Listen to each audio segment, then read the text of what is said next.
สวัสดีครับอาจารย์ครับผม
Hello, everybody. Happy New Year. Welcome to another Dhamma meeting where we will discuss the Buddhist practices of charity, morality, and meditation. Everyone who is interested is welcome to join. We are waiting for our first participant, which happens to be Jordan from Toronto. Hi, Jordan. Happy New Year. Happy New Year to you, Ajaan. Very nice to see you. My dad's just coming in now. Okay. When you plan to take off? My flight is supposed to leave January 28th. 28. Oh, you still have almost a month, huh? Yes. Just enough time, hopefully, to tie up all my loose ends. You got all your visas taken care of? Well, I'm still waiting to hear about that. I see. Okay. Hopefully, it will come through in time. Hi, Trevor. Good morning, Ajaan. How are you? I'm fine, thank you. Okay. Have to go back to work today. My holiday is over. You're not Christmas retired. holiday. You're not retired yet, huh? Not yet. That's one of my New Year's resolutions is to, screw up the courage to retire in the early summer, late spring. I can't go any sooner because my work won't let me. But that's the soonest I can go if I can get the courage. And so until then, I go into the office every day. Okay.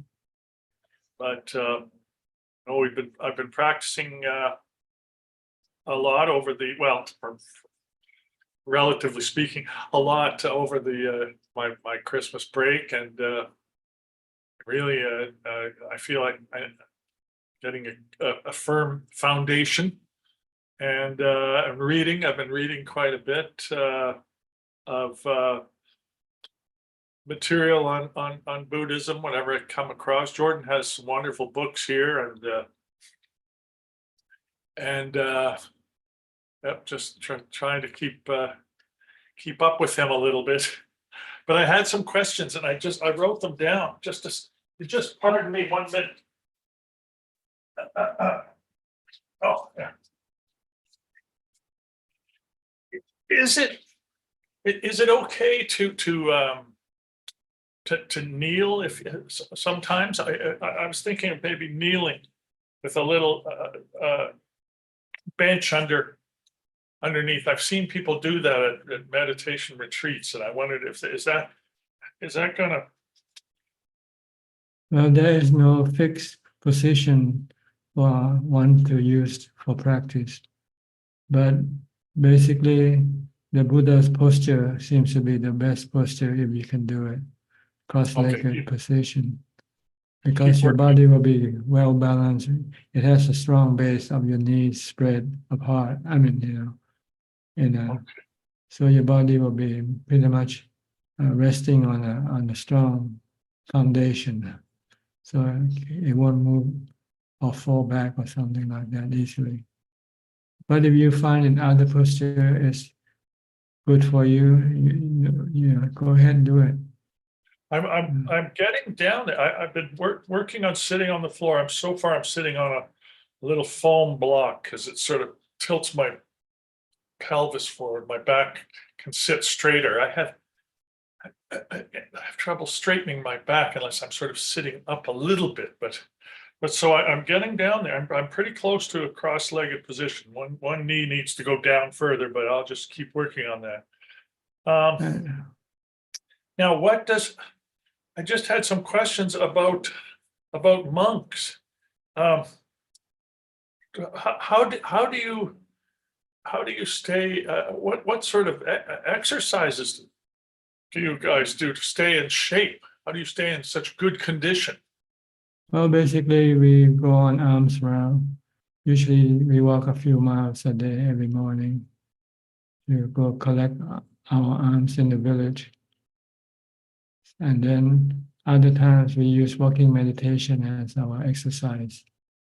We can walk for hours sometimes, not one stretch at a time, maybe an hour, and then we sit and then after sitting we feel tired from sitting, we get up and do walking meditation again. So we do a lot of exercise, basically just walking.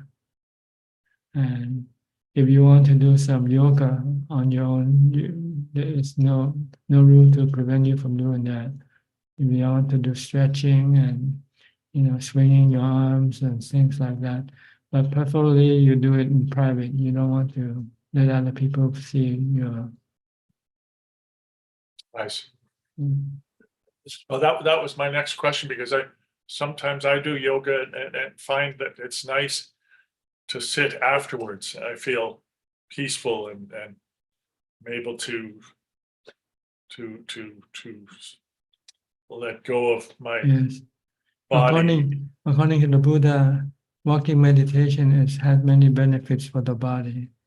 Your body will be strong, healthy, and don't have much. You don't easily get sick.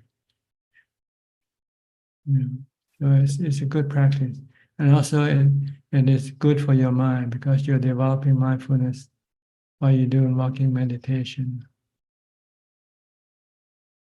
But you can do any other type of exercise if you like, as long as you do it private in your private. Because as monks, we're supposed to look respectful in public, like a president. You want to look, respectable in public, but in private, you want to put on shorts or whatever. That's your business. Okay. And are monks able to watch, say, for example, your talks on It the depends Zoom? it depends on the intensity of practice. If you want to be completely involved with just practice, then you don't do anything else. Just practice walking, sitting, meditation, and you don't if you want to learn Dhamma, usually when you live with a teacher, and the teacher will give you regular Dhamma talks, to give you pep talks, to to push you, help you, inspire you. Okay. Okay. But this is more for the real intense type of practitioner. It doesn't mean that our monks do like this. There are monks who just don't even practice; they just do some scholar studies, and then they do a lot of other things as well. Okay, and my last question was, what do monks own? What sort of Basically, leave it? we're allowed to have eight items as our possession. which is necessary for our livelihood. First we have the bowl, the baking bowl. Then we have a set of 3 ropes to wear. That makes 4 items. Then we need a belt to tie our rope. That's the 5th item. Then we have to have needles and thread in case of our rope, get torn something, we have to fix it. And that's a 6th item. The 7th item is to have a razor blade for shaving our head and hair. And the 8th item is to have a water strainer. In the ancient time, you go fetch water from the pond or from a stream. So you want to have a strainer in which you don't pick up live creatures with the water. So these are the 8 basic requisites of living for monks. And as far as living quarter is concerned, it depends on where you are. If you live in a monastery, you just take whatever you're given, place to stay. But if you go out in the wild, in the forest, then you just have to maybe make some makeshift shack or something to just, to have a roof to prevent the rain and the sun. Yeah, just like a platform, that we have on the mountain here. Just a platform in which we have a roof, but no wall. If you want to have some wall, we use cloth or ropes to act as a wall if you want some privacy in your room. But that's basically as far as living quarter is concerned. Try to find the natural thing we can. If we live in the wild, if we live in a monastery, we just take whatever we are allotted. Food we do by collecting alms around, going on alms around every day, and we only eat once a day, and we use the bowl as our utensil, our plate, and we put up all our food in the bowl and eat. And usually we don't use spoon. We just use hand. Oh, Yeah, ancient teacher, they don't use spoon. They just use hand to eat. okay. But modern monks, they usually have some spoon or some plates or some bowls to to supplement the utensil. But ideally, if you want to live the most simpler way, you just use the bowl for your food, for your utensil. And you would drink the soup from the bowl. Yeah, you just put everything in the bowl and then you scoop it up. Or sometimes you might have a glass to put some liquid in the glass. Okay. Well, I But think this is something I'm talking about, the forest tradition, which is very small amount of monks practicing this type of practices. The majority of monks you will see are more like lay people. They eat they have plates and they have spoons and and they usually sit on a table, or even if they sit on the floor, they usually share the food in the plates with other monks. Yeah. But with eating food in your own bowl, you don't share with anybody. You just put the food that you're gonna eat in your bowl, and once you have enough, then the food that given, we pass them down the line. We pick a few, maybe take a few spoons or something, and then we share by passing down the line. We sit by seniority, year of our ordination. The senior monks will get the choice first, get the choice of the food, and then pass on to the next senior monk, and so forth until the end of the last monk. Hopefully my dad can come and and see how it's done at Wat Yan one day. Well, Ajaan is not real Thai forest tradition, but it has some semblance of it, but not, you know. You want to see the real Thai, you have to go up in the Thai, in the northeast, you know, like go to Wat Pa Ban Ta or some places like that. Or Ajaan Chah, maybe the what you call Wat Pa Nana Chah. I think they are more, you know, more pure in their practice. Let's put it that way. Okay. Okay, well, thank you. I think I've But taken up a lot of your time. you're thinking about ordaining yourself, or just wonder how No, your son gonna live? Not at this point. I mean, it's a high mountain. I'm still I'm still in the valley down in the, not even at the base. So, but no, I'm just thinking in terms of if I can give Jordan anything to take with him, and I thought maybe you've given me some ideas. So thought maybe I think the best thing is to give him money, because he doesn't know what he's gonna need, and if he really needs something, he can use the money to buy it for him. Because if you give things stuff maybe he doesn't need, and he just waste of your money.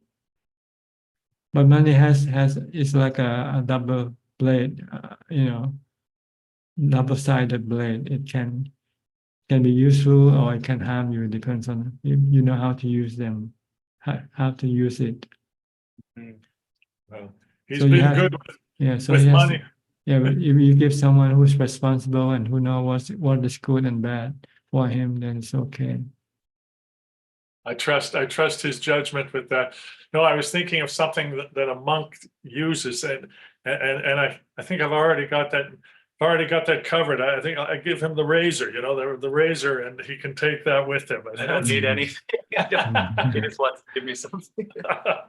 But no, thank you very much. I have other questions, but I'll leave them till another time. That's fine. This is educational for everybody, I think. We used to talk a lot about just meditation and so forth, but we hardly talk about other things. Maybe sometimes it's good to, if someone wants to know something True. like Yeah. this. Thank Great you. opportunity. Thank you very much, Ajaan. Okay. You have no question? Not today. Thank you. I'll try to think of a good one for next week. Okay. I'll go to Kek Bien So from Penang.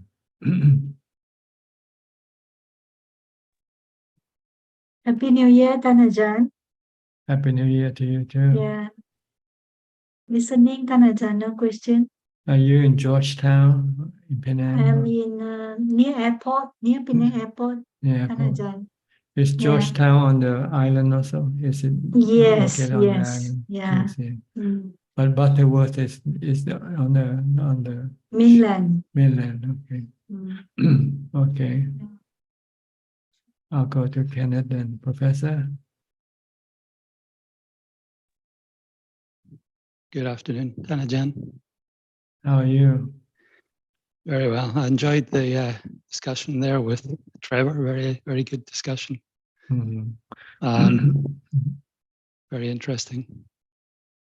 I find myself in a similar position to Trevor of trying to get the energy to retire and finish. So I know his situation. Yeah. Yeah, Tan Ajaan, I would like to ask as we start this new year, if you have any general advice for us on how we can try to keep our practice going in the right direction as we move ahead. Well, you have to set up a goal first. How much you're gonna do, and then maybe you set up a timetable to achieve your goal. Like how many hours you want to meditate one day, sitting or walking, and how much austerity you want to practice with your 4 living requisite. How much food you should take, how many meals, and so forth. how much clothing you need to have. Try to reduce everything down to the minimum. This is one way of, helping pushing you ahead.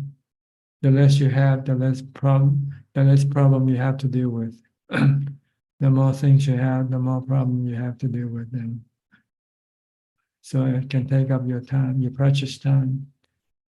You want to devote as much time as possible for your practice, your meditation practice. Everything else is just temporary benefits. They only benefit you while you're alive. But after you're dead, all these things you cannot take it with you. But with practice, you can take it with you. You can take mindfulness with you. You can take samadhi with you. You can take sila with you. These are things that goes with your mind. So you have to, I think you have to prioritize and know what is essential and what is not essential for your mind. Your mind is the real thing that we have to look after, not your body. Your body will eventually stop working. It will die one day. So you look after the body well enough to keep it going, because you need the body to help you with your practice. But you don't want to spend too much time over your body. It's like I said, the Buddha said you only need the 8 atoms for living as a monk.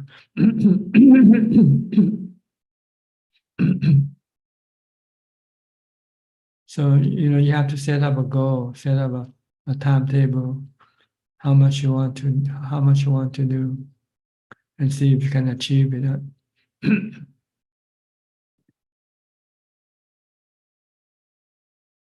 If you don't, then you just let your mind just do as you please.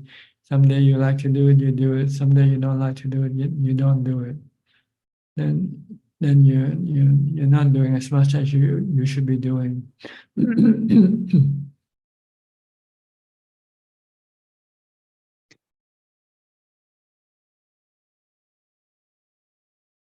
Understand?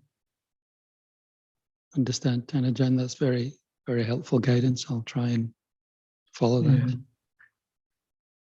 See how many precepts you can keep.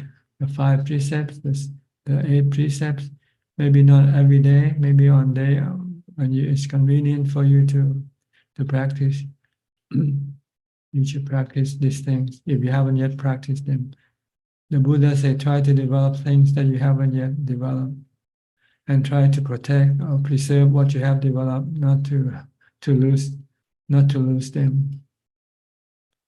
You just have to keep pushing yourself forward. Do more meditation, and once you have achieved a certain level of meditation, you don't want to backtrack. You want to maintain it or push it further up. Until all you have to do is just meditate and keeping the precept. Try to eliminate all the distraction or work that is not essential for your body or for your practice.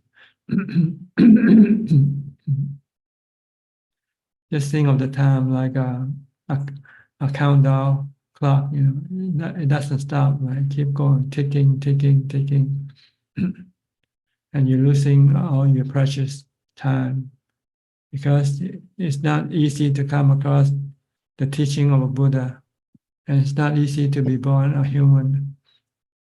Now you have these 2 very good opportunity to be born as a human and to come across the teaching of the Buddha. Next time, if you're back as a human, the Buddhism might not remain on this earth anymore. So you won't have anybody to guide you, to show you the way. Now this is the best opportunity that only happened once in a long, long time.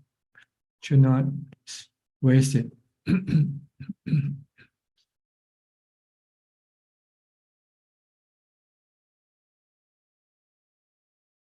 It's like being lost in the forest and couldn't find your way out of the forest.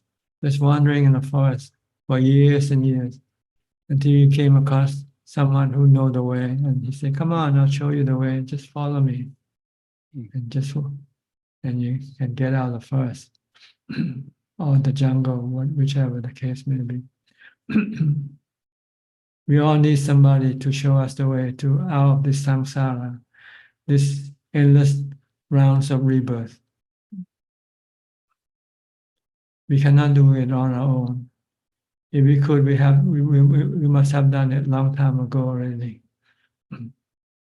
So we need somebody like the Buddha, which only appears once in a long, long, long time.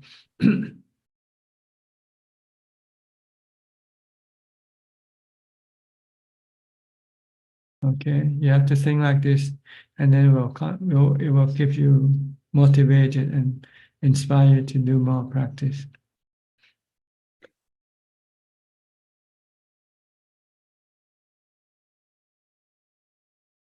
Thank you, Ajaan. Very grateful for the advice. Thank But you. you have to know your strength. You should only do as much as you can, and then maybe add more later on. But don't try to overreach your ability. Because you can be disappointed, and then you might just say, "Oh, I give up. It's too much for me." Just do one step at a time.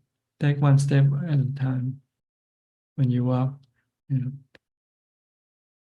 Like Mao Zedong, I think he said that a trip of 1,000 kilometers start with one step.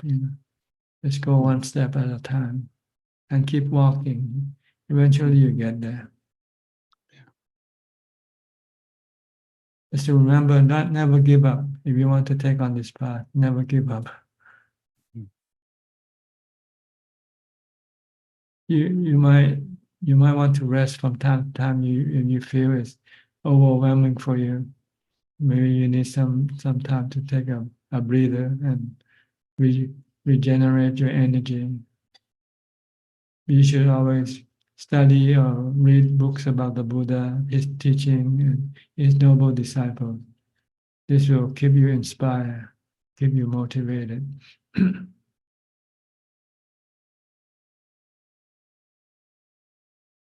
All right. Thank you very much, Ajaan. That's very Okay. good. Thank you. Next, Alvin from Malaysia. Happy New Year, Ajaan. Good evening to you. Have a wonderful question. Thanks, man. No question. No question. Not yet. Okay. All right. Chitima from Bangkok. การนมัสการค่ะพระอาจารย์ meditate every day don't have any question ค่ะ Okay. How about Philip from Malaysia? Philip? Good evening, Ajaan. Just got a slight question with regards to the practice. In times when the body is sick, how, for example, just over the weekend, I was practicing, but I had a very bad bout of food poisoning. So it prevented me from sitting for too long because I just really needed to go. What's your advice on this? I mean, it's just only an example. It could be many other things. I mean, I was not really stressed over it. I know that it was part of nature, the body, and things like that.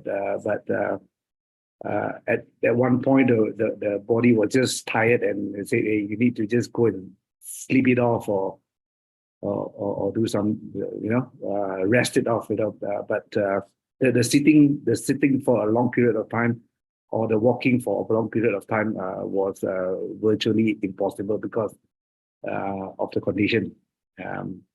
What do monks do, or what is your advice on this? Well, you have to adjust your practice according to the situation. If you couldn't walk or sit, you can lie down, and also, if you can meditate, you can develop mindfulness instead. If lying down and watching the breath might make you go to sleep, then you might have to do do maybe body contemplation, the 32 parts of the body. Or you can do some chanting or do some mantra. These are something that you can do. But you have to accept the situation that you won't be able to do it as much as when you are normal, when you're not sick. But you don't want to, waste your time, because you can still practice, or you can use your sickness as your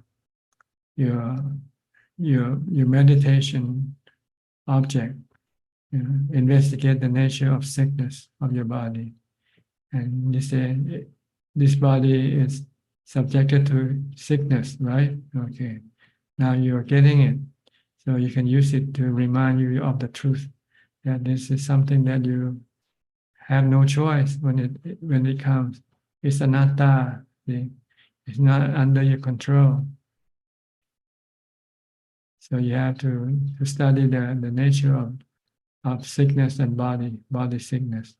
The Buddha said the body is temporary, it's anicca, is subjected to aging, sickness, and death.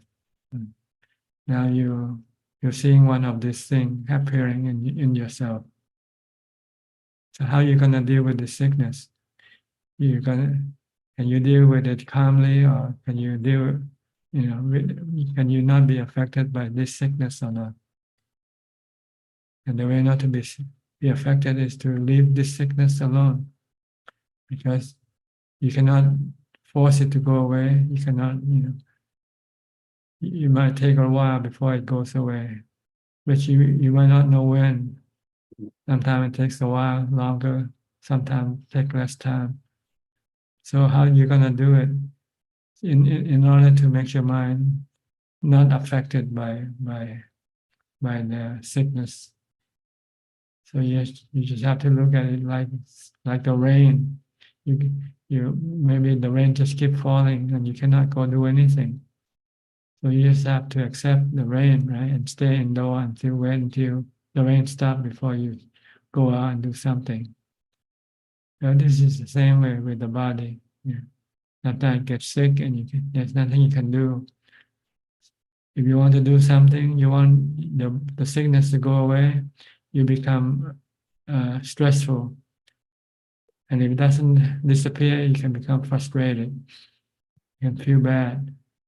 But if you study the nature of sickness, that this is uncontrollable, it's like the weather. When it comes, when it goes, it comes as it likes and it goes when it likes to go. But when it's with you, you just have to learn to accept it and live with it. Yeah. This is also vipassana, meditation. You do it because you're forced to do, because you're given the examination, whether you're ready or not. So you can use this situation as a way of testing your wisdom, your mindfulness, your equanimity, whether you have this thing in you or not, in order to be able to ride along with the sickness without being affected. As if you're not sick, the mind doesn't get sick. It's the body that gets sick. So how do you teach the mind not to get sick with the body? Not to become stressful when you get sick, when the body gets sick. So you have to understand the nature, the three characteristic nature of the sickness. Sickness can come and go, anicca. They don't stay all the time, but they don't go away all the time. Sometimes they come, and sometimes they go. Can you prevent them from coming? No, you cannot. Once they come, can you just get rid of them right away? No, you cannot. So you just have to wait for it to come and go. But you don't have to be stressful. You don't have to be restless or agitated. Just keep your mind calm. So this is practice. More to the point, really, more than meditating with Buddha or with watching your breath. But here you're forced to do body contemplation. you're forced to do wisdom. You have to force to look at the three characteristics of existence. Yes, yes, Ajahn. Just to note, I mean, it was quite funny because as you said, I mean, I was contemplating on the pain and the inconvenience and things like that. But the funny thing was actually the external people were more worried than I was worried. You know, they were like checking, "Are you okay? You know, do this to your doctor? Do you please eat this and eat that?" I mean, now I understand when Tan Ajahn, when you get sick, you know, a bunch of people ask you, "You're okay." Yeah, I because understand now. because they depend on you, so they don't want you to die yet. If they don't depend on you, then they don't care whether you live or die. Okay. Yeah. Yeah, I was getting texts, you know, everywhere. Are you okay? You know, I'm like, just leave me alone. Yeah. Yeah. Okay. Okay. Thank you, Tan Ajahn. All right. Go to Singapore. Belinda. Yeah. Belinda, are you hearing? Looks like she's frozen again. I'll go to Intan from Indonesia. Intan. Happy New Year, Ajahn. Yes, Happy New Year to you. Wish Ajahn always healthy and long life. Okay, thank you. You can wish, but it doesn't happen, right? Ajahn, lastly, Ajahn say about Dhammacakkappavattana Sutta. Mhm. I read the sutta, but many things that I don't understand.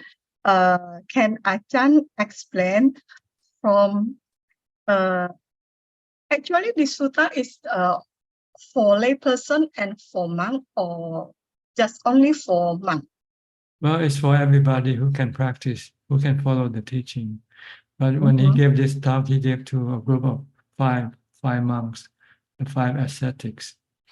Mhm. But So have a anybody can use this teaching if they can understand and then apply in the practice. Mhm. So have a different explanation between for the monk and for the layperson? Some, yes, like right livelihood.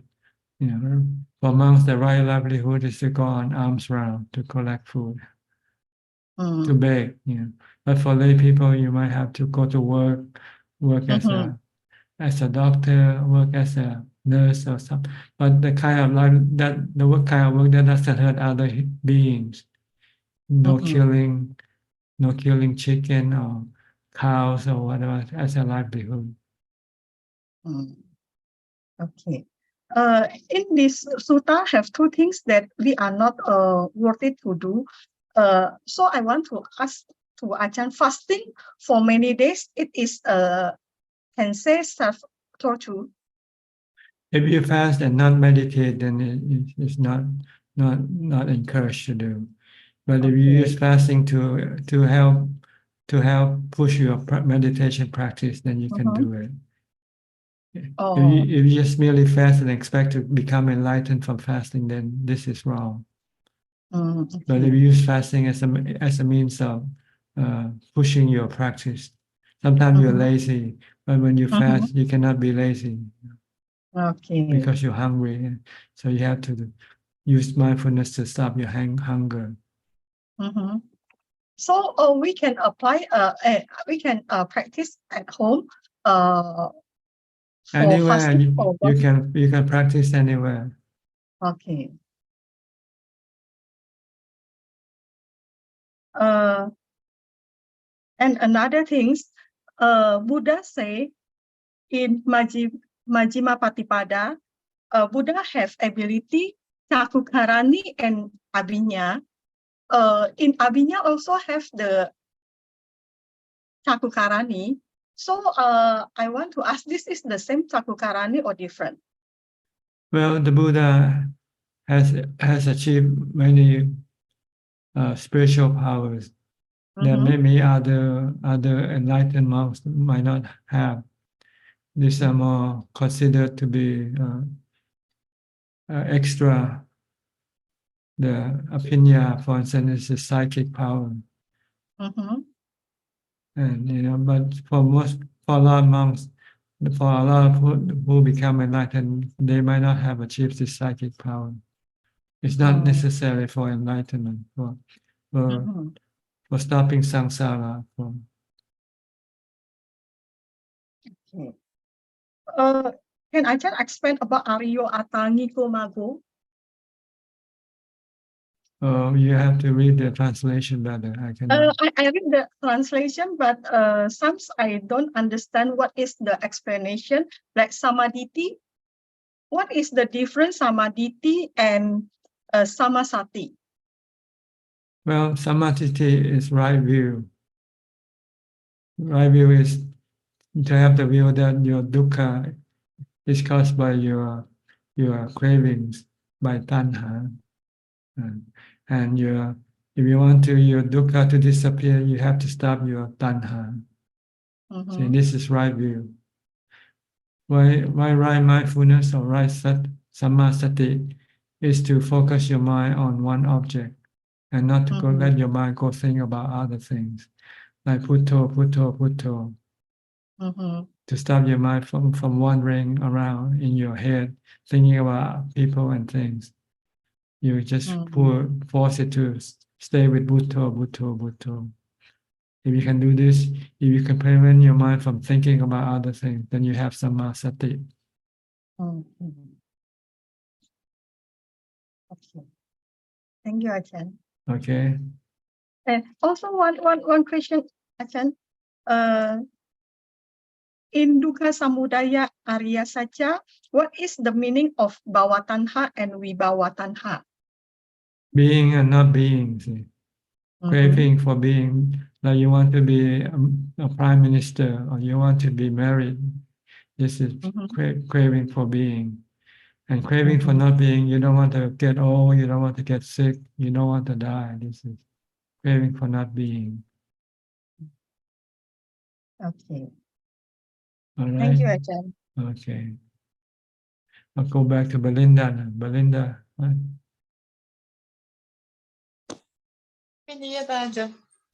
Mm-hmm. How are you? Okay. Okay. Today, we start the new year. We have Lompo Suchito from England. Lompo Sumedos, the elder monk. And he's in Singapore. We are having retreat. Yes. Sometimes to be near a teacher can inspire you. So we've been waking up early. Sorry, this time I was off. So I realized I missed that cue. It's okay. You seem to be frozen then, so I thought maybe something wrong with your computer or something. I do have one question. May I ask? Sure, go ahead. If someone has wrong livelihood, and if he or she dana to the sangha, would the sangha be able to accept if the sangha knows that it's the wrong livelihood? Can the sangha accept their dana? Well, it depends on how. If someone kill a chicken and say, I kill this chicken and make chicken curry for you specifically, then we cannot accept it. But if this is a normal thing they do in their daily life, they kill chicken and make curry, and then they share part of it for the monks, then this is okay. So if they sell like weapons and things like that, or that's their business. If they come to us, we'll tell them this is not the right livelihood to do, but we can still accept the dana.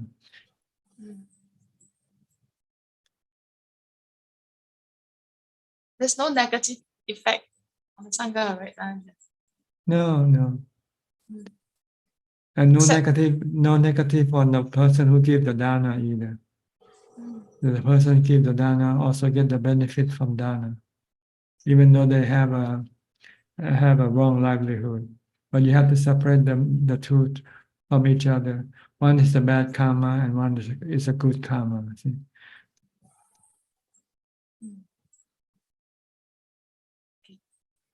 Okay. Thank you, Ajahn. Very, All very right. keen. Thank you. Okay. Go to Gary, also from Singapore.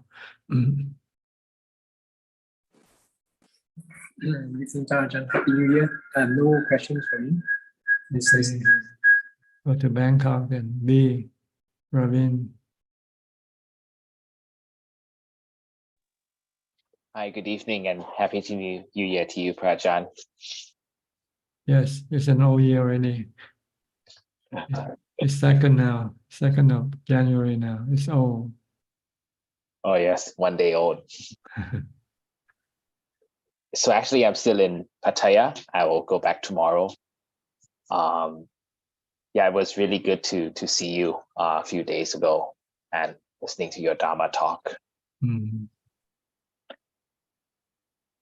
So I have one question today. It's regarding the right livelihood section of the Noble Eightfold Path.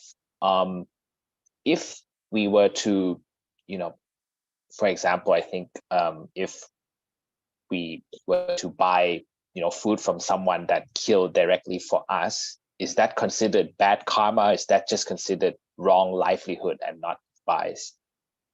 Well, if you tell them to kill for you, then this is breaking the precept of killing. I'm not killing. But if you buy food, then buy something that's already dead and not specifically for you, but for anybody who wants to buy it, then this is not, you're not breaking the precept. But if you tell the merchant, I like a cup of chicken tomorrow, for instance, then this is constitute of telling the person to do the killing for you.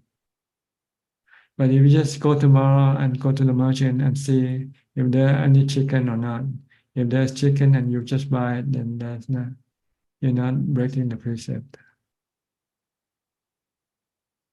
Because we had no part in the killing of the chicken. Right, we have no part. But people will say, well, by eating, by buying, you are encouraging. Well, maybe that's the case, but it's not breaking the precept as far as the precept is concerned. This is usually the argument with vegetarian. They say, oh, you buy meat, a meat merchant, you are encouraging him to kill. Well, we also teach them, we teach people not to kill also. But it's up to them what they want to do, right? I tell you what to do, and can you do what I tell you? Maybe something you can do, something you cannot do. So ideally, if you can stop killing, then there won't be any problem. Yes, understand, Prachan. And may I ask a similar question on the right speech part of the Noble Eightfold Path? I saw in the text it says avoid slander and rude language. Is this considered breaking the precept, or is just wrong speech that is not advised? If you keep the 5 or 8 precepts, all you have to do is not to lie. The other ones are more for the monks, like in the Eightfold Path. This is for monks. Monk has to be more respectable, right? So they have to be careful with the way they speak. They don't want to use foul language, and they don't want to talk chatter, useless chatter. They should talk Dhamma. If they talk anything, they should talk something useful, beneficial. And what they should not talk in a way that will encourage people to hate each other, incite violence, or incite hatred. Speech that can incite hatred. These are the more refined speech, right speech, and it applies to monks, those who are ordained, those who want to follow the Noble Eightfold Path as the monk. And as a layman, you just use the 8 or the 5 precepts. Then all you have to do is not to lie, not to speak falsehood.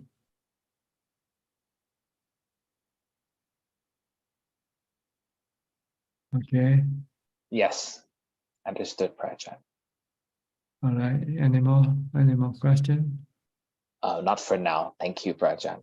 Okay. Go to Raja from Delhi.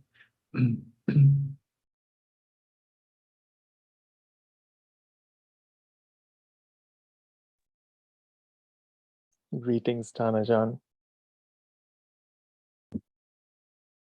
How are you? I'm very well. How's the new year? Same like the old year, right? Absolutely. No difference. Just another day. The difference is in yourself. If you can make yourself happier than last year, then the new year is better than last year.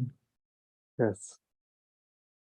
Yes, that's how the first few days, it always starts every year. Oh, this is a new year. And then I think we forget all about the new resolutions and so on, and we slip back into our normal way of life. Yes. I mean, that's For what most happens to people. me. Yeah. But some people, they can make a change, if they find that they've been doing something not good for them, then this year they want to stop doing that thing. And if they can stick to it, then it will be good for them. Once you set up a resolution, you have to stick with it. Yes, Tanaja. Especially in regard to practice. And as far as, I have a question on Sampajanya, which is something, I intend to improve in my everyday life. And I've noticed that it's so difficult. I resolve while I'm walking that, okay, I will maintain Sampajanya. But before I know it, within 10 meters or so, it's completely gone and it maybe doesn't come back. And then again, certain days it's slightly better. So how does one improve Sampajanya in everyday life, Tanajan? Intention. As soon as you get up, you have to set up your intention. Today, I'm gonna be mindful. You have to do at the start of your day. Tell yourself what you have to do and try to stick to it as long as possible.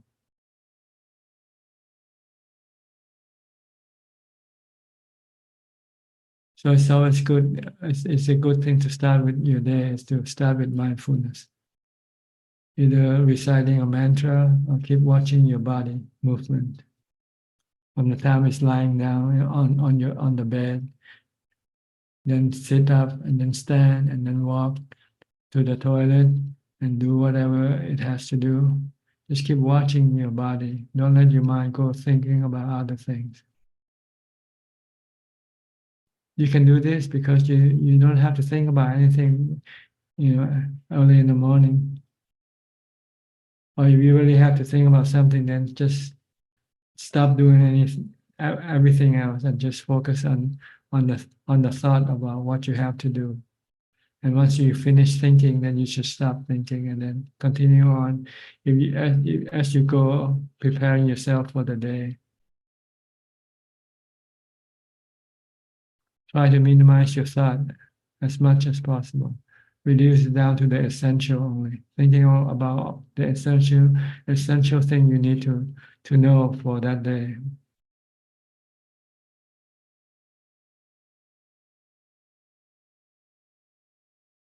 Then you are developing mindfulness in this way. And you can do it a lot easier when you're still alone. But once you start to meet other people, then you have to start talking to them, and then you then start to lose your mindfulness. Then eventually your thought will take over your mindfulness.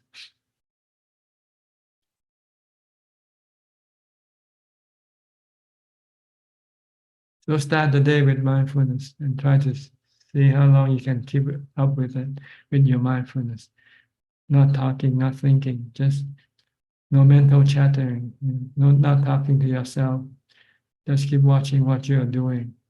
Or keep reciting the mantra, Bhutto, Bhutto. Or if you can recite the 32 parts of the body or some parts of the body, you can do that also. Just to prevent your mind from thinking.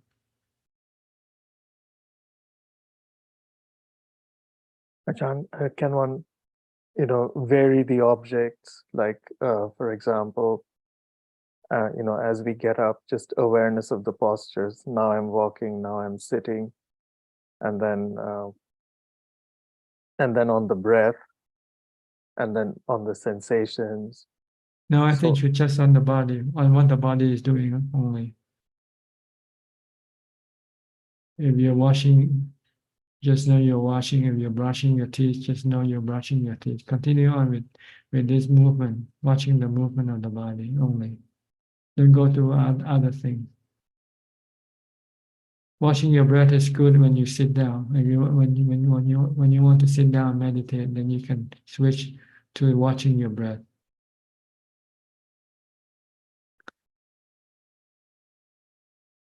Right. Okay. Yes, Ajahn. All right. I'll go to Penang again. Christine, go ahead. Good evening, Ajahn. I was having COVID, so I failed to go to a preserving temple last Okay. year, and Now you're well, you can go back to the precept again. Or you don't want to go back anymore. today I got fever again. This body not well. Well, look at the fever. Look at it. It's anicca, anatta. Mm, It comes and goes as it likes. You cannot control them. You cannot control it. So just learn to live with it. Try to be happy with it, not to be sad. Why be sad? Because you cannot change it anyway, right? mm. Okay. Just say, okay, welcome to my world. Yeah, and having very strong headache. I don't know why. Yeah. Just learn to live with it. Don't try to get rid of it. Because when you try and you cannot get rid of it, then you get dukkha. So why try to stress yourself out when you don't have to do anything? Just let it come and go. Because there's nothing else you can do. And while listening to your talk, I feel very peaceful. Then the sickness also reduced just now. Well, there are two sicknesses, the body and the mind. What reduces is more, I think, in the mind. You become less stressful and you feel more at ease. So you feel the sickness have diminished. Maybe it's just not the body sickness, but your mind sickness. Ajahn, I have one question. When I listen to chanting like Long Po Kan Ha, they chant, so I feel very happy and the heart feel peace. Then the tears keep on rolling down and crying. What is it about? It's the lack of mindfulness. You're not controlling your mind. You let the emotion take over.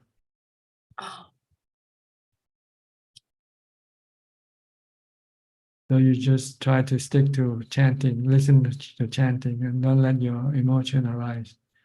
If it does, maybe you have to use Bhutto, Bhutto, Bhutto. Also. Okay, I will try to be mindful. Thank you, Okay. Ajahn. All right. That's all for tonight. Thank you. You're welcome. We'll go to Dubai. Apalachita.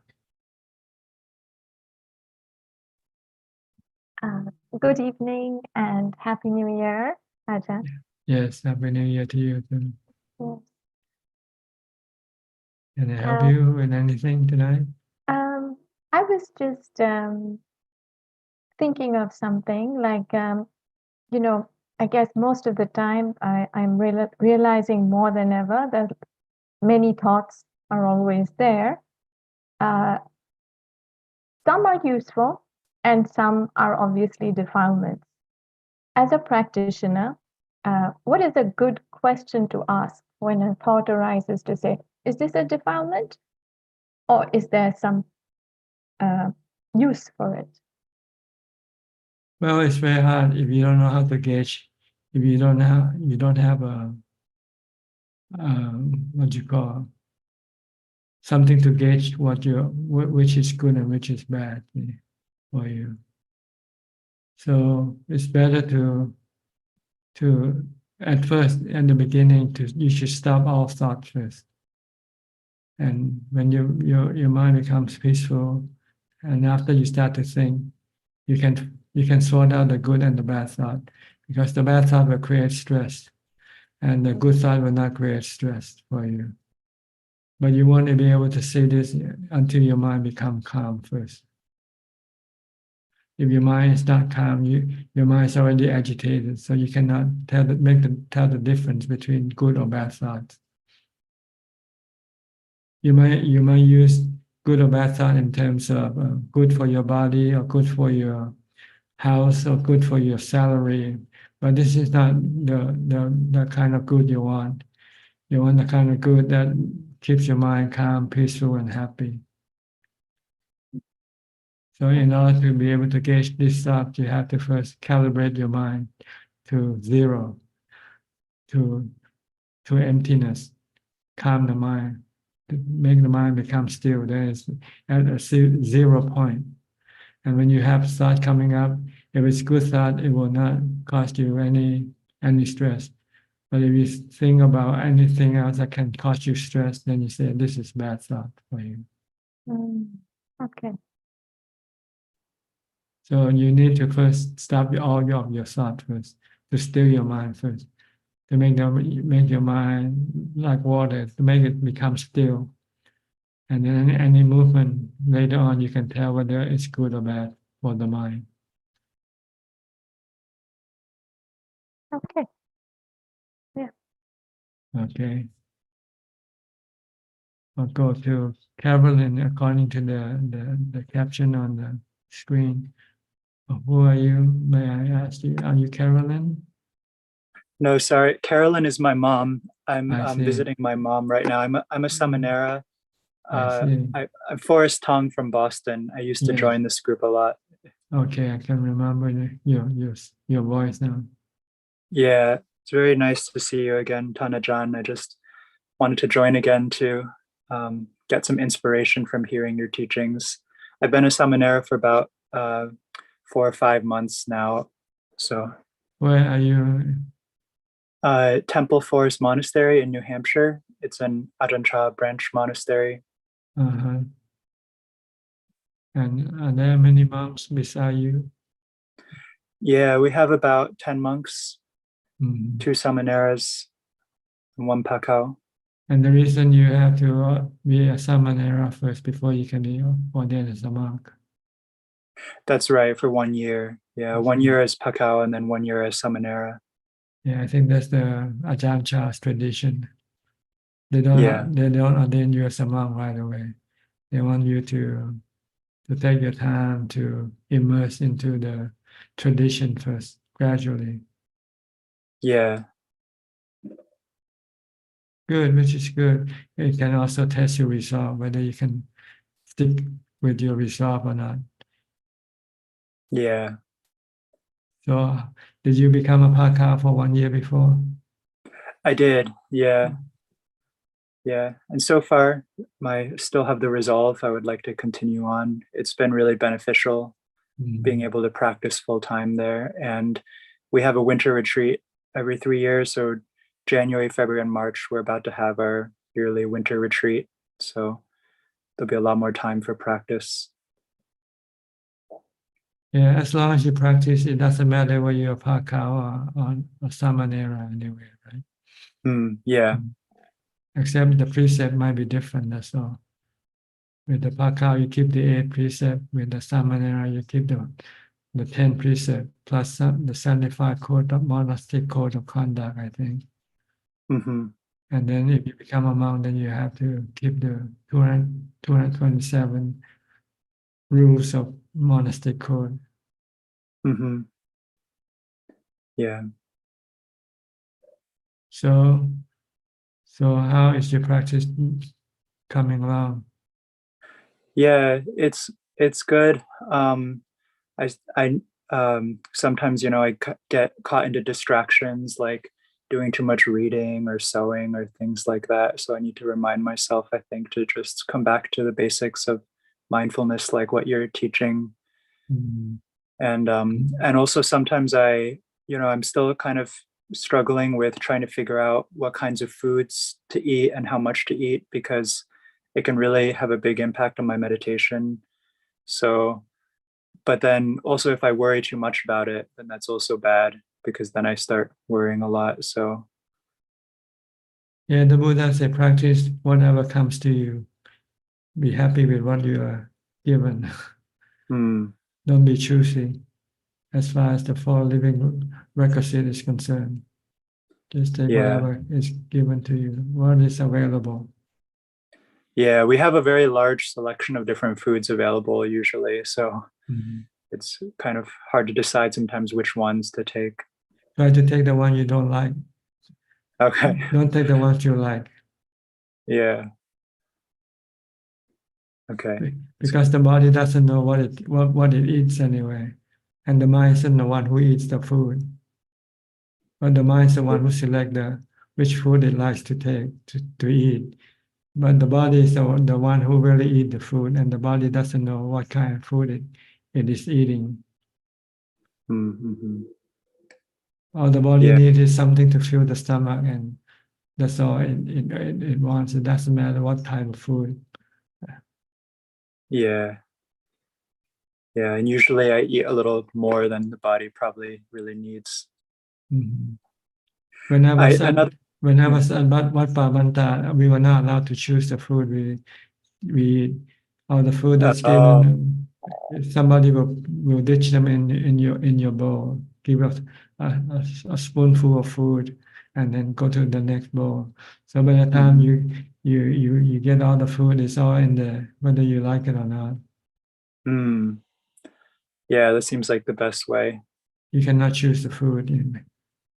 Ajaan Mahabodh said, yeah, he is the first one. He choose the food, then he give the rest of the food to another monk, and ask the monk to put a spoonful of food in each bowl of the monk, all the food. So then you just don't have a choice. Or you can choose the food that's in the bowl, but you cannot choose them beforehand. Yeah. Tanajan, another question I have. So it's usually best to stop thinking about the past, stop thinking about the future. Is that right? But sometimes, say if there's a situation and that situation arises and it causes you some dukkha, then I find that I start thinking about, oh, why did this cause me dukkha? Like, when this person said this, it caused me dukkha? Or should I just stop thinking about that? Well, if you're training mindfulness, then you should stop all thought. Don't try to entertain any thought, because it can lead you to more thoughts. Right. And it will be hard for you to stop them. They're like roller coasters, They're like a snowball. They just keep increasing more and more. So better just to stop all thought. Right. And when you stop your thought, your mind will become empty and your mind become peaceful. And the dukkha that arises will disappear. So it's better to stop your thought than go try to think about what happened, what caused this thing to happen, and so forth. Okay. Try to stop your thought and try to meditate as much as possible. Because when you meditate, your mind becomes calm, you become happy. The dukkha disappear. And as soon as you might start to have dukkha, okay, it means you're not mindful anymore. So use mindfulness to stop your thoughts from creating dukkha. Your dukkha are created by your own thoughts. If you don't think, then the dukkha cannot arise. Hmm.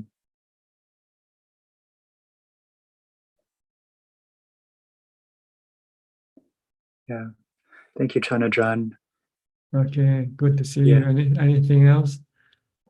No, that's it. I'm just very grateful to hear your teachings again and be inspired. So thank you. Who is the head monk there in your monastery? We have two abbots, Ajaan Jayanto and Ajaan Anando. They both ordained in Thailand before. They ordained with Lumpur Sumedho in England. I see. Yeah. Okay. Okay. Good. Okay. Wish you all the best. Okay. Thank you. All right. Go to Bansale with Scott now. Scott. Yeah, Ajaan. I saw you yesterday. It was busy yesterday. I was further away still.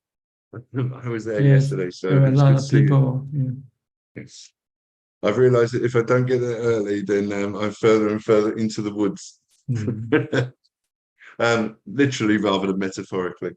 You spoke to me last week. I spoke to you last week, sort of saying about I'm having trouble when I feel put upon by people because I help people and then there's expectations on me. And then I stop feeling so generous of spirit and feel more obliged. And you said to me about basic, like, saying this is the last time I will help you and putting boundary down. And I've done that this week. And it's the strangest thing is learning to say no, feeling very uncomfortable when saying no, because I've always said yes. Knowing no is right, but this new way is just bringing up difficult feelings and sometimes thoughts. When I'm in meditation, I feel I wouldn't say my conscience. I'm in a dilemma because I've just always been a yes person. I've always been a people pleaser. And I've ended up pleasing no one, especially myself. So doing things differently, it's just adjustment. But I've endeavored to follow your advice, but it's just been very, very, it just feels very, very different. I feel very off. I feel good, but I feel off kilt. That's You have to think of the consequence if you say yes. Yes.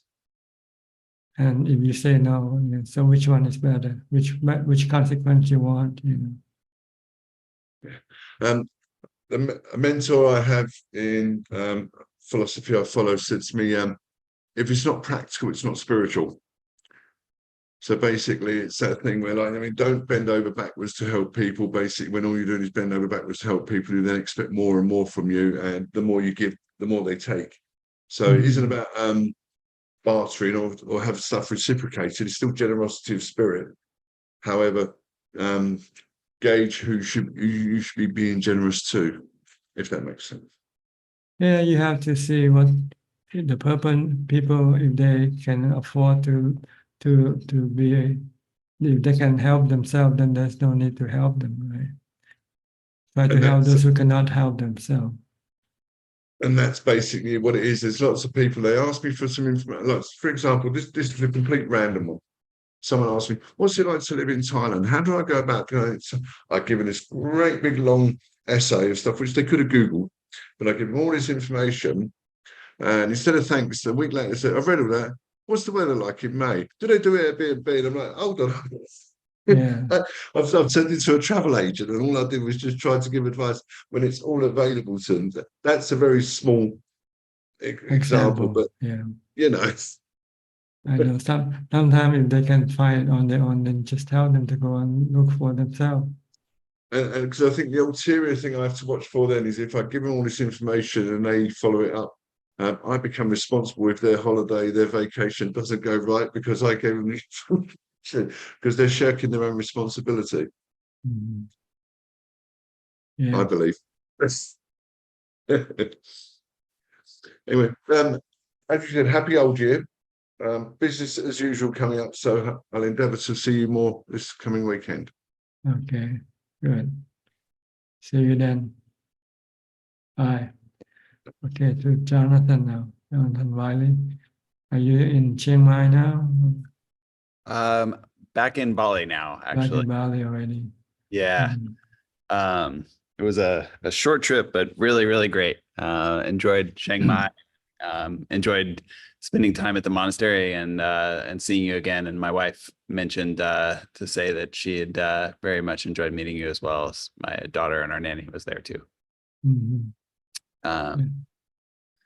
It was excellent. It was a too short of a trip to Thailand, but was very replenishing in a lot of ways. I have one question, maybe two questions actually that are kind of related. My meditation feels like right now I get into a state that feels relatively silent.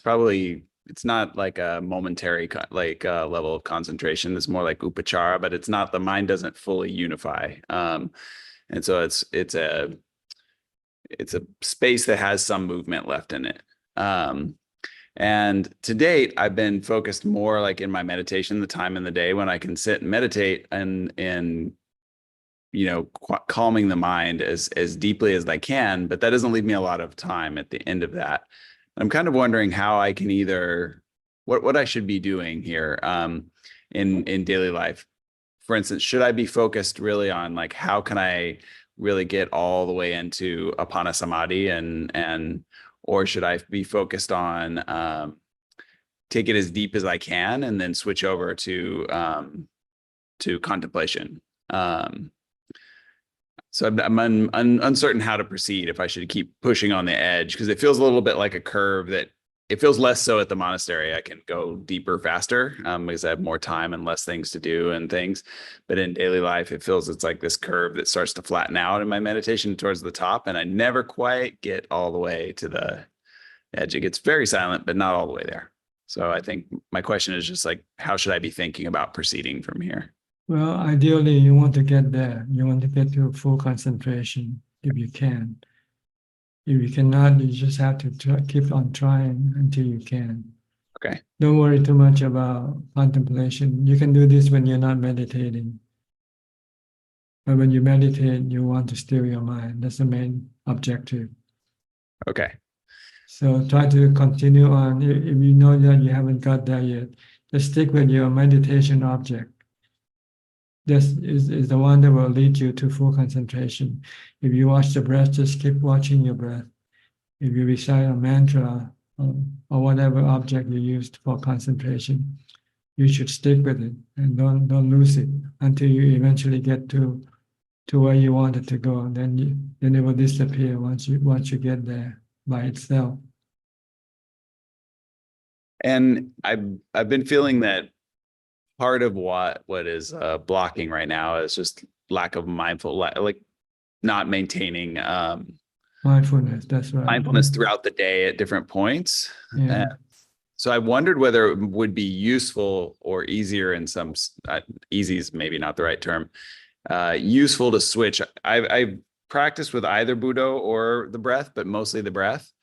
But it's not a good meditation object to hold the breath throughout the day as I'm like walking around and focusing on it. But so there's a switch that happens when I get up for meditation where it's switching from the breath to the body and then from the body to the breath. Would it be better to just stick with something like Buddha? So there was a continuous, just maintain the same thing in and out of meditation. Is that worth trying or does it matter? Well, Buddha is very good in the sense that you can do it all day long, regardless of what you do. Yeah. Whether you're walking, sitting, standing up, eating, taking a shower, you can keep reciting Buddha. If you know your thought is running away all over the place, then just use Buddha to bring it back to what you're doing. Mm-hmm. And when you meditate, you can continue on using Buddha also. Yeah. So Buddha is a very versatile object of meditation. You can use it under all circumstances. But with the breath, you need to sit down.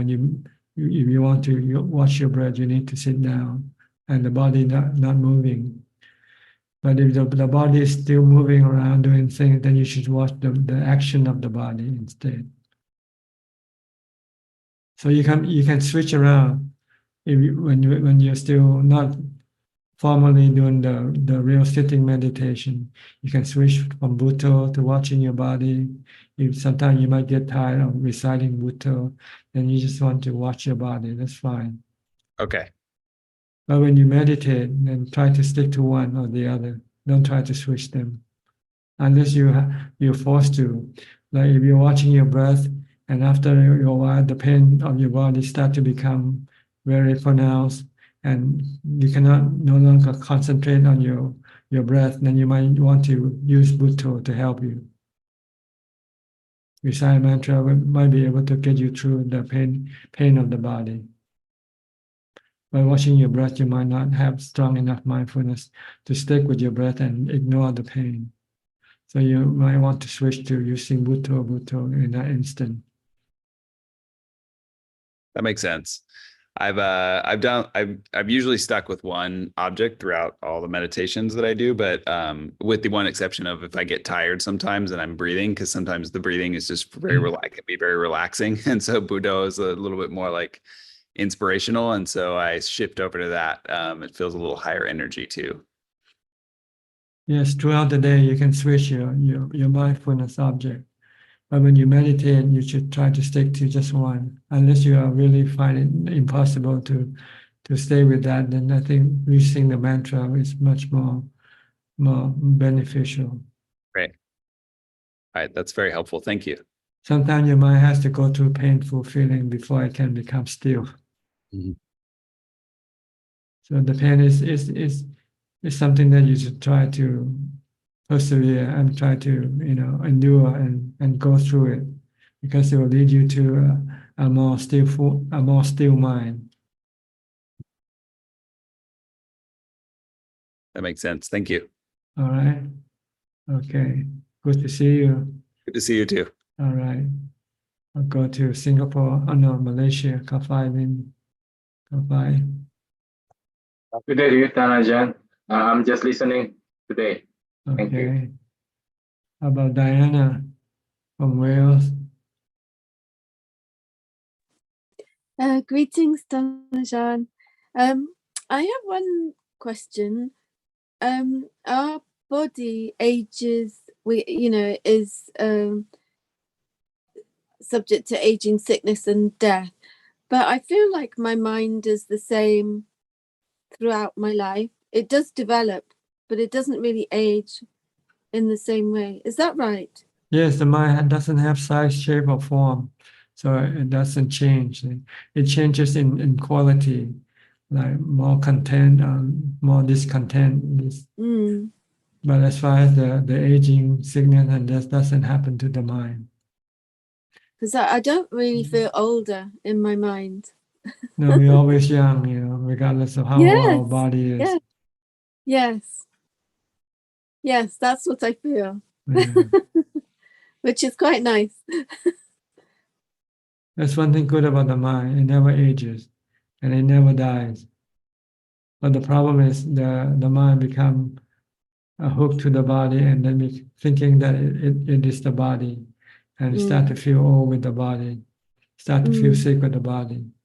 So this is where the practice come in. You want to separate the mind from the body. The mind is a nature that knows that thing, and that's all it is. It doesn't get old, get sick with the body. It uses the body. It's the boss of the mind, of the body. The body is the servant. The mind is the master. The mind is the one who tells the body what to do. Before you can talk, the mind has to tell the body first, I want to say something. Before you can get up, the mind will have to tell the body first, get up. And the body cannot do anything by itself. It has to wait for instruction from the mind. But the mind is lost in delusion and think that it is the body, because the mind itself has no body, no shape, no size or form. So then it takes the body that it possesses as itself, and then become attached to it and want to keep it forever. And when it doesn't achieve that objective, it becomes dissatisfied, it becomes stressful and happy. So you have to teach the mind to accept the body for what it is. Accept that it's gonna get old, it's gonna get sick, and it's gonna die. Once the mind can accept this fact, then the mind will have no stress. Simple, isn't it? But how to Absolutely. do? You need mindfulness to stop your mind from becoming attached, becoming craving for the body. Mm. I think it's really been interesting talking about the suffering that thinking causes. And it doesn't do us any good, 99% of the time. We don't help ourselves at all. But we don't have to stop our thoughts because no one teaches us how. Only when you come to Buddhism say mindfulness, mindfulness. Stop thinking. Learn to stop thinking. But it doesn't mean you have to stop thinking forever. But only learn how to stop thinking. So once you know how to stop thinking, and when you think about bad thing and cause you stress, then you can stop it. Mm. Mm. Mm. Mindfulness is just a tool to control your thoughts. It's like a braking system on an automobile. If you don't have braking on your automobile, you don't want to drive it, right? Because you can get into a crash.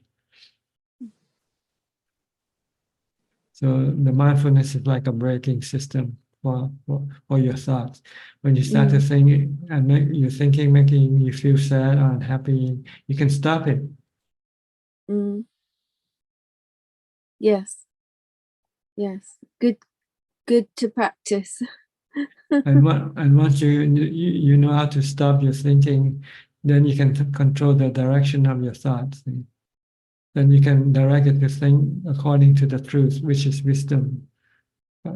Direct the mind to think in terms of anicca, temporary and uncontrollable. Everything is temporary, everything is not under your control. Mm. Then when you can think like this, then whatever happens, you can always say, it's changing. It's not something you can control. Then your mind can accept it. Mm. And then there will be no stress, no anxiety, no worry, no fear. Mm. Because you know it's going to happen. If it's going to happen, it's going to happen. If it's not going to happen, it's not going to happen. But it's not under your control to make it happen or not happen. Mm. Do you think, the way we concentrate so much on all the bad things that are happening in the news, and do you think it encourages the bad to happen, that everybody spends so much time and energy on it? Not thinking about the bad thing. It's thinking about doing bad thing that causes the thing.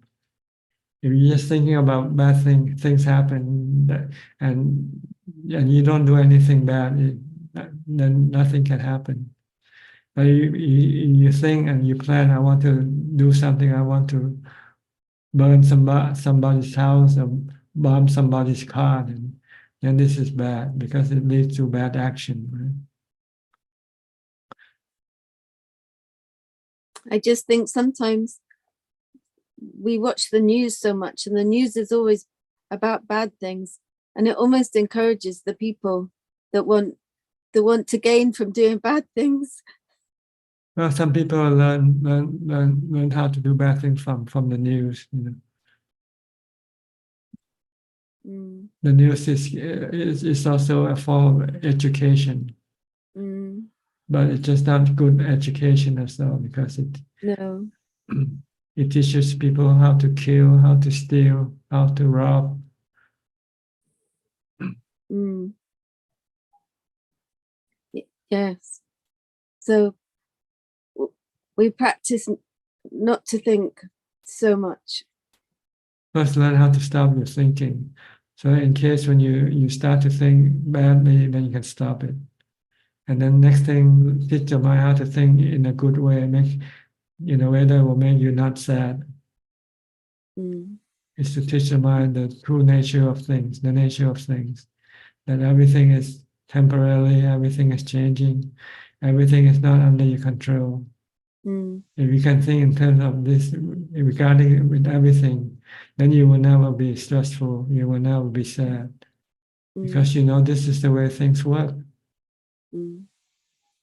Mm. Well, if you don't think like this, you want to think of the opposite.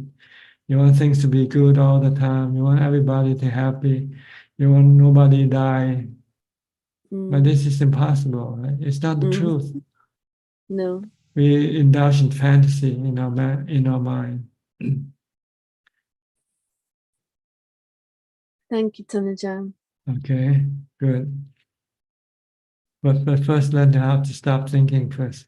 If you cannot stop thinking, you cannot tell your mind to think in the proper way, in the right way, because your defilement still want to think about bad things, because it wants to get this and get that, it wants to go here and there, do things, and sometimes it has to go and hurt other people in the process to get what it wants, to go where it wants to go. So you have to learn to stop your mind from thinking first. And then when your mind starts to go think in the wrong or bad direction, you should stop it. Okay? Thank you. All right, next, we in check from Vancouver. Ajaan. Hello, Ajaan. Greetings, Ajaan. How's your New Year? Is the New Year in Vancouver like anywhere else? I don't know. I'm only in Vancouver, Ajaan. I'm not in Thailand. But, The sun still rise and still set. And Ajaan, I guess like I have a good reminder for my New Year. My uncle passed away. Like he on the New Year's Day in Toronto, and but it's at 2 a.m. in Toronto, and then in Vancouver is like still the 31st at Yeah, 11. still. You're 1 Yeah. hour, you're 3 hours behind 3 hours Toronto. different. Yeah. So it's a good reminder for me that yeah, I will also die this, and then people around me also will die. Like it's like sooner or later it will happen. And then also the reminder of separation with loved ones. Yes, the Buddha teaches Buddhists to reflect on this every day as much as possible. We are all subjected to aging, sickness, and death, and separation from the ones we love. So we can prepare our mind for this eventuality when it happens. And we won't be impacted as much. If we don't think about it beforehand when things happen, we just don't know how to deal with it. But the Buddha say, oh, this is normal, like sunrise and sunset. So when somebody die, okay, you say, this is normal. They have a body transplant. I remember you said about body transplant. Body transplant. But it takes a long time though, before you can come back and have a human body again. Oh. You might have to go and have an animal body for a while if you do a lot of killing animals before. Yeah. Or you stay in the spiritual realm, right? Like you either You stay in dreamland. Spiritual land is a dreamland. And whether you have good dreams or bad dreams, it's up to your good or bad karma.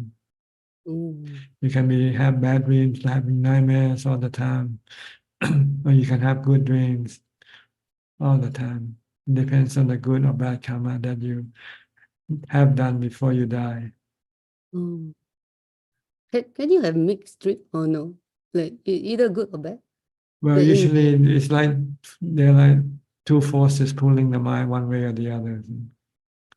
If the good karma is stronger, then it pulls the mind to good dreams, to create good dreams. If the bad karma is stronger, then it will create bad dreams. So it's like a tug of war between two forces, good and bad forces, good karma and bad karma. They're the one that will take control of your mind. See, who is the stronger, then takes the control of the mind, manipulate the mind to dream about good dreams or bad dreams. Mm. So, it's different from human. Like human mind is like can be switched back and forth, right? Ajahn? Like If you have mindfulness, if you when you go to sleep, you cannot switch it back and forth. When you sleep, you're under the influence of the good or bad karma. But when you're awake, you have enough mindfulness to control your mind. Yeah. Oh, that's Like when you go to sleep, you don't know what you're gonna dream, right? yeah. Oh. So it depends on the balance of your good and bad karma that night. If the balance of your good karma is more than the bad karma, then you have good dreams. If the balance of your bad karma is more than your good karma, then you have bad dreams. Because the balance is still flexible, it's still changing all the time because every day you do some good and some bad karma. So you keep shifting the balance of the good and bad karma every day. So when you go to sleep, then it depends on the balance, which is if you have more good karma, then you have good dreams. If you have bad dreams, it means you have more bad karma contained in your mind. Simple arithmetic, right? Like accounting, in expenses and income. And loss.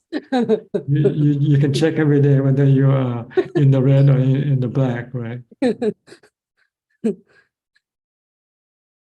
So if you always good, happy, good dream, that means you generally know you're generally doing quite good as a person. Well, if you do good action, good karma, you're a good person. If you do bad action, you're a bad person. You're good or bad not because of your look or of your status or your family. You're good or bad by your actions. If you kill and steal, you're bad. If you don't kill and steal, then you're good.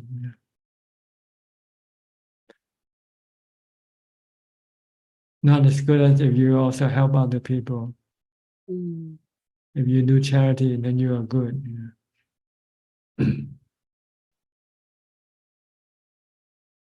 So it's by your action that you are counted, not by anything else. Not because you are American or you're Chinese or you're whatever. Yeah. This doesn't tell you whether they're good or bad. You only judge people by their own action.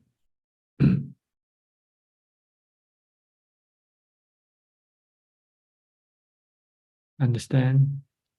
You can't really judge people, but it takes time before you can know people. You can just judge people by your first encounter and say, oh, he's a good or bad person. It takes a while to see his real action.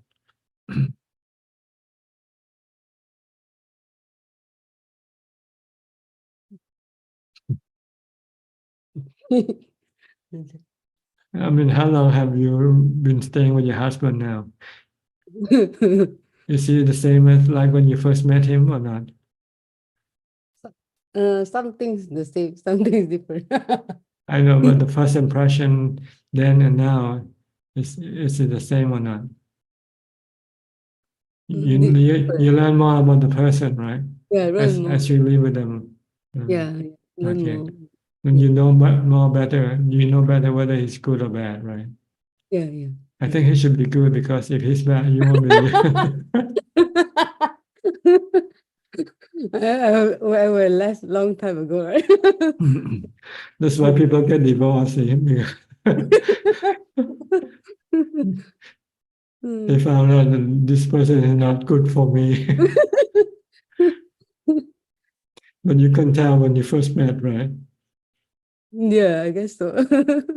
Yeah, that's why people divorced or separate.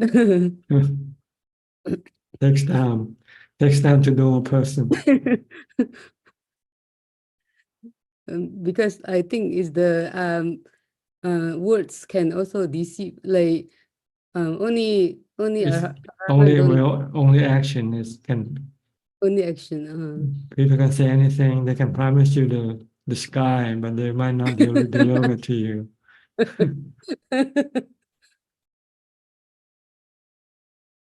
So don't be gullible when people say something. The Buddha said in the Karma Sutta, don't be gullible.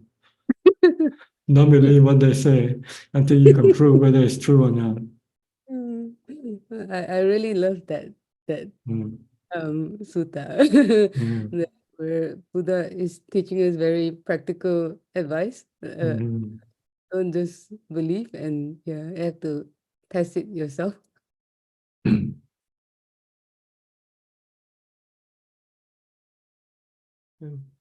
Any question? I got one question is like for people who achieve like jhana like before they die, like can they control their mind? Sure, if they have jhana, they can control the mind. Oh, okay. So they can go to the like Yeah, Brahma. when they get sick, they just go into jhana. Oh, okay. But Or when they jhana is die. that, but jhana doesn't solve the problem of rebirth thing. You just temporarily sort of stay away from the dukkha. You haven't really gone to the extraction of the cause of your dukkha, which are your cravings. Cravings for your body to be well, not to get sick, for instance. When you go into jhana, when you get sick, you go into jhana, you want to stay away from the sickness. You don't want the sickness, you still have cravings. But if you have wisdom, you don't go into jhana, you teach your mind to accept the sickness and live with the pain. This way you stop your cravings, craving for not being sick.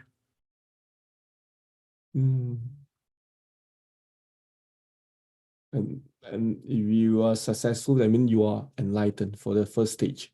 But you're enlightened and your mind also becomes calm without having to go into jhana. Calm by wisdom, which is long lasting, it's permanent. When you're calm by mindfulness, it's temporary. That's why you cannot stay in jhana all the time. After you go into jhana, then you start creating mindfulness. Then after a while, your mindfulness will expire, and then your jhana will disappear, and you withdraw from jhana. If you want to go into jhana, then you have to regenerate your mindfulness again. But with wisdom, you get rid of the cravings, which is the cause of your anxiety and your suffering, your stress. Then you don't need to go into jhana because your mind is peaceful and calm, as if it's already in jhana when there are no stress.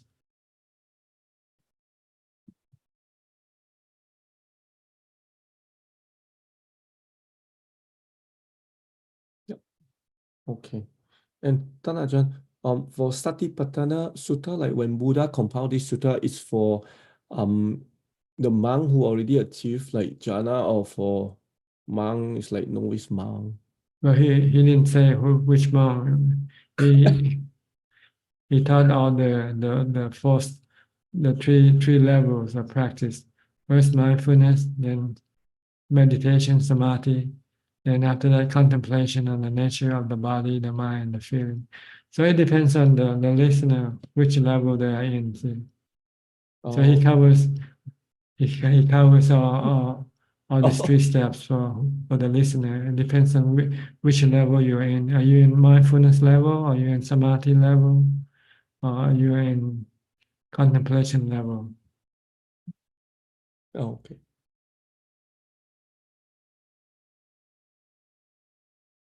Yep. Okay. Yeah, thank you, Ajahn.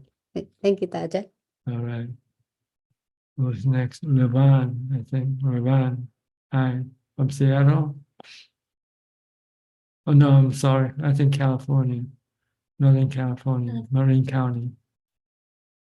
Raj, I already got the answer from your answer earlier. So I have the same problem with like when to think and when not to. The first And is if you cannot decide when to think or not to think, then you should stop thinking first. Yeah, but you know, like in late life, there's a lot like planning. There's some level of planning, and sometimes like now I learned that not to over plan for the future because it might not happen. But so I think just maybe planning enough to keep like functioning, and like is that the right thing to do? Oh, you can plan ahead 5 years, 10 years, but you have to tell yourself that it might not happen. So you have to have different options for your planning. So don't plan with just one option.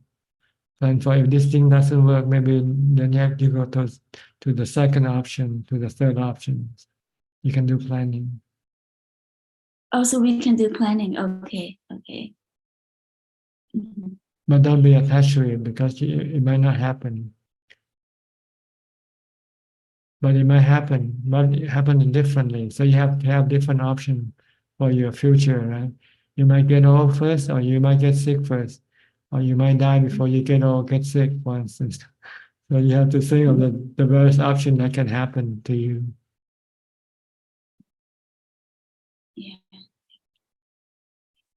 Yeah, thank you, Ajahn. I don't have questions. Yeah. Okay. Go to Alfredo. Alfredo, you've been late tonight. Hi, Bante. Hi, how are you? New Year? Happy? Okay, no, normal. Normal year, normal day. Yes, Upeka system. Okay, good. No word. Contentment. No things, no problem. No contentment. Akaliko, Bante. Agaligo. No New Year, no old year. Sandichiko. Yes, Eripasiko. Opanaiko. Opanaiko is profound, né, Bante? Is Arupa Jana Opanaiko? Yeah, bring all the Dhamma inside your heart. The Dhamma you study in the text, you have to open the ego, bring it inside your mind. Oh, my. And when you study the various Dhamma like mindfulness or jhana, you don't have it yet. The Buddha said you have to bring it inside, make it happen in your mind. This is open the ego. First, you study about it. Study about mindfulness, study about jhana, study about wisdom. Once you study, then you have to bring this thing into your mind. Make it stay in your mind, like taking medicine. See? First, you go buy medicine or get medicine from your physician. Then you have to put the medicine into your body before your medicine can work. So it's the same way with the Buddha's Dhamma. Before the Buddha's Dhamma can work for you, you have to bring it into your mind. You have to practice to bring the Dhamma, like mindfulness, jhana, into your mind. Then once it's in your mind, then it will start to do the work that it's supposed to do for you, which is getting rid of all your defilements, getting rid of all your suffering, your dukkha. The Dhamma of the Buddha is like medicine. When you get sick, you go to the doctor and ask for medicine. The doctor gives you the medicine, then you take the medicine into your body. Then the medicine start to work on your body, on your sickness. Then slowly the sickness will disappear. Same way with the Dhamma teaching of the Buddha. It's like the medicine for the mind. You have opanayiko, you have to bring it inside your mind by practicing. Okay? Okay, Bante.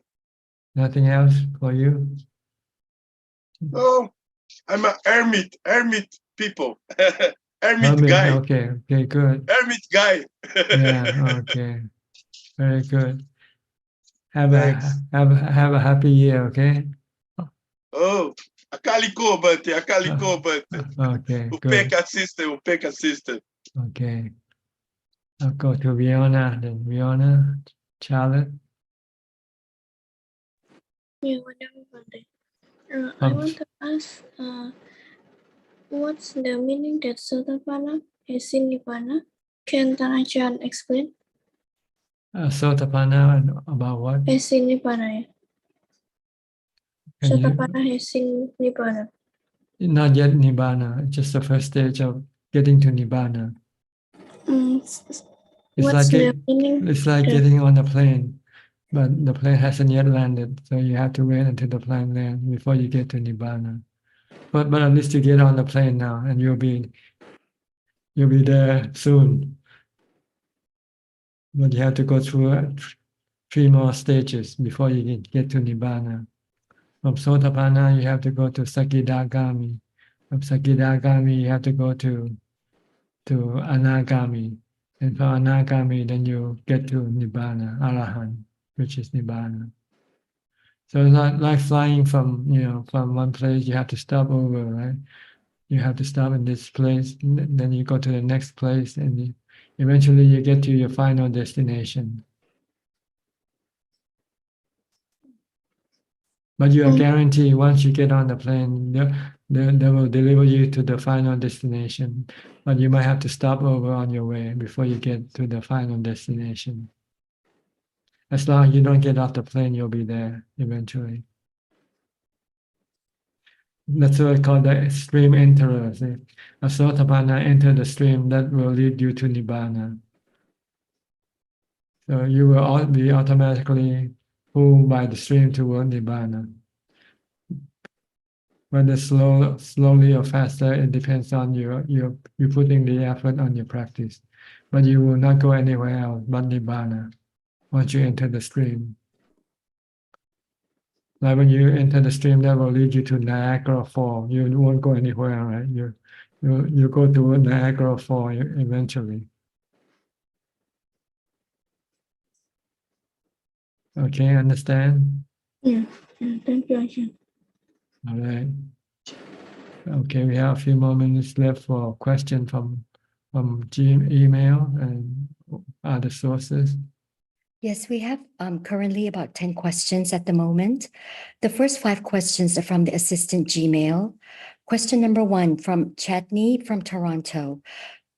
While meditating, after breath becomes shallow, when I moved my attention to the tingling in my hands, I experienced a feeling that I used to get many years ago when I was a child, that my hands felt like growing and expanding as if I'm holding a giant ball. Is this a common occurrence for others too? What should I do if it happens again? It means you are distracted and you're not meditating anymore. So you have to stick with your meditation object only when you meditate. Don't pay attention to anything that appears during your meditation. Question 2 is from Kevin from Malaysia. I am 70 years retiree. Ajaan mentioned to observe at least 8 precepts to gain better opportunity in attaining Sotapatti, but I could only maintain strong and firm 5 precepts. I maintain unquestionable faith in the Triple Gem and maintain strong reading and posting of Dhamma in the Facebook. Read and refer to the 4 Nikayas, chant and participating online chanting services, and maintain meditation. Please guide me, Ajaan, how well more can I follow through in my aspiration in attaining Sotapatti? Well, you have to develop enough mindfulness to get your mind to jhana first. If you cannot get into jhana, then you won't have the strength to resist your defilement. To go against your defilement, you need to have equanimity. So you need mindfulness, and you have to practice mindfulness as much as possible. So in order to have the time to practice mindfulness, you have to give up your other activities, like other sensual pleasure activities. That's why you have to keep the 8 precepts. The next question. Okay, go ahead. The next question is question 3 from Declan from Ireland. How can I let go of a natural revulsion, a sympathy and empathy when I hear of children having limbs amputated without medicine because there's no medicine in Gaza, children being buried alive under the rubble, and all the other horrific crimes and atrocious acts against the most vulnerable of humanity happening there in Gaza now at this moment? There is nobody there or here, all anatta, so don't pay attention. Non-action sometimes is right, but when children are screaming out for help, sitting on a cushion, watching our breaths so that we can teach others, sometimes in the distant future, to let go of suffering, that doesn't make sense either. There's always been atrocious wars and barbarism because of greed, hatred, and delusion. So we should just ignore this as well. This is not in our control. We can do nothing, so leave it, ignore it, and work on your practice. These are probably righteous views and opinions which would change and we should let go of, according to the Ajaans, so that we can let go of our suffering. Isn't that a selfish action in itself? Where are the divine abodes in this? Well, if you think this is selfish action, it's like eating. When you eat, this is also selfish action. When you go to sleep at night, this is also selfish action, because you're not helping other people to stop the killing. So you have to look at the truth, the reality. Can you stop the world from killing each other, people in the world from killing each other, or not? If you can stop, go ahead and do it. No one asks you to stop. But if you cannot stop, what can you do? Because the more you want to help, the more you will become frustrated and unhappy. See? So you're hurting yourself by trying to help the world when it's not something that you can do, and there's nothing you can do about. So you have to look at reality first. Can you do something about this or not? If you can do it, go ahead and do it. But if you cannot do it, why become frustrated? Why become unhappy? Because it's something that happens, whether you like it or not. And the last question, and his last part is, where is the metta and the karuna in this? Well, you do whatever you can. So you help who you can help, and you forgive who you can forgive. Metta is to forgive. If somebody hurts you, can you forgive that person or not? If you can forgive, this is giving metta. And somebody needs help, can you help that person or not? If you can help, then this is compassion. If somebody get promoted, can you congratulate them or not? Feel happy with them or not? Okay, this is mudita. But if everything else fails, if you cannot do anything about it, what can you do? Then you have to practice equanimity. See? Equanimity is also the Brahma sublime state, one of the four. See? So you have to know the right situation to apply which one. The next two questions are from Samanji. As you mentioned earlier, once mindfulness is well developed, we can fully practice anapanasati meditation. As we delve into this deep meditation, what should we do if we start seeing a bright light? Should we continue? Just disregard everything that appears during meditation. Just keep focusing on your breath until eventually the mind becomes still and everything becomes empty. Before that, you have to keep watching your breath. Don't go away from the breath, no matter what happens. Don't be distracted, because once you're distracted, you'll stop right there. You won't move forward in your meditation practice. The next question, could you recommend a meditator's guide, a book, or e-resource if available for those who are keen to develop meditation but unable to reach a proper meditation guru due to many practical reasons? Well, meditation is simple, but doing it is difficult. It's hard, because you can summarize meditation in just one sentence. Be mindful of your meditation object. That's all. choose a meditation object and be stay mindful with that meditation object. Don't go away from it. Then don't let your mind go think about other things. Then this meditation object will lead you to peace and calm eventually. The next questions will be from Facebook. The first question is Lee Tekhwa. Tanajan, when we visit a temple, is it necessary to light joss sticks to pay respect to the Buddha? Or can we just Anjali to show our respect? Is there any difference between lighting joss sticks and not lighting? Thank you. It's just a tradition that we follow. You know, in order to show respect, you don't need to use candle or flowers or joss stick. You know, you can just bow and show your respect. And if you want to show your higher form of respect, is to practice following the teaching of the Buddha. The Buddha said that the best form of showing respect is to follow my teaching. Patibat Bucha. The next question is from Neomini. As a layperson while in samatha, in which point do we have to switch to vipassana? I'm having this matter always. Can you please explain? You can separate the two practices. Don't combine them in one. If you meditate for jhana, don't just do that alone only.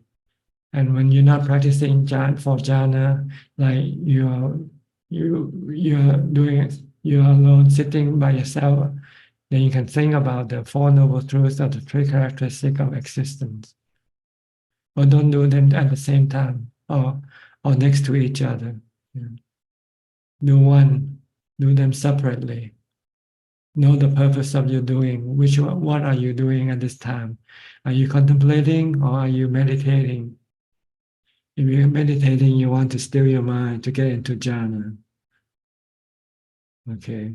But if you want to contemplate, then wait until you come out. Wait until you stop meditating, then you can do contemplating all you want. The next question is from Celia. When one is still struggling to have mindfulness and stabilizing the mind, is there a way or a shortcut to become a refuge to oneself so one is not so distressed by external people and conditions when many tough situations appear all at once? You just have to put in the effort of developing mindfulness. Nothing else can take its place. If you cannot do this, then you won't be able to control your thoughts. You won't be able to control your stress. So, put all your effort in making mindfulness to happen first. Once you have mindfulness, then you can then deal with the mental stress situation. The next question is from Kevin Sim. The mind accumulates good and bad in human realm. How about the mind in its spiritual realm? Does it still accumulate good and bad karma, or it just follows the ripen of good and bad karma performed during the realm of human? Hope Tanajan can clarify. Thank you. Yeah, in spiritual realm, you go reap the fruits of your good or bad karma. The next question, is a casino shareholder a good livelihood? Is it the same for the casino manager? Thank you. Well, if you benefit from this occupation, it's a bad occupation, bad livelihood. It's a vice. It can ruin people's lives. People who gamble sometimes can lose their family, lose their possession, and sometimes they can lose their life. So it's not good to engage in this type of occupation, either directly or indirectly. Whether you're owner or you work for the owner, it's the same thing. Is it good livelihood as a shareholder of a company selling fried chicken? How about a shareholder of an entertainment company providing karaoke services? Well, if you have killing chicken, then this is not good livelihood, right? If you contribute to the killing of chicken. But as far as entertainment, it's not considered to be bad. It's not a vice, but it's just something that you have to stop if you want to meditate, that's all. But if you cannot yet meditate, You want to go to karaoke? It's okay. How would the kind of business affect the karma of the shareholder? Well, modern livelihood sometimes it's very hard to define or draw the line, because like if you put your money in the bank and the bank loan it to a slaughterhouse, are you complicit with this or not? It's very hard to draw the line there. So I don't know how to really answer this question. So I would just say, look at the immediate contact that you are with, whether this contact has anything to do with killing or not. If not directly, then it's okay for you. Like a bank, the bank doesn't go kill chicken or anything like that. But it might loan money to business that might do the killing of the chicken. But that is too far away from you already. The next question is from Liana. I feel goosebumps during meditation sittings. Can Ajaan explain why that happened? It means you have rapture. Your mind has experienced something phenomenon, so it makes you feel good, have goosebumps. It's nothing wrong with it, so don't worry about it. And the last question so far is from Sulan. May I ask, how can we reconcile with seeing natural disasters taking many lives? Satu. Well, just look at for every birth there is every death. So it doesn't matter whether there are disaster or no disaster, we're all gonna die sooner or later. Look at the big picture. Don't look at the small picture. Look at the whole picture. For every birth there is a death waiting. Just look at that way. And then you can reconcile everything that happens in this world. That is all, Ka. Okay, and that's about it for tonight. That's all the time we have. Thank you for your company. I hope this meeting is beneficial to you and help you advance in your practice. In the meantime, please stay safe, stay mindful, and keep on practicing. And if all goes well, I'll see you all at the same time next week. Thank you and goodbye and Happy New Year. สาธุเจ้าค่ะ Happy New Year Thanks, Good Annie. night. Thank you all. Thank you, Ajaan. Thanks, everyone.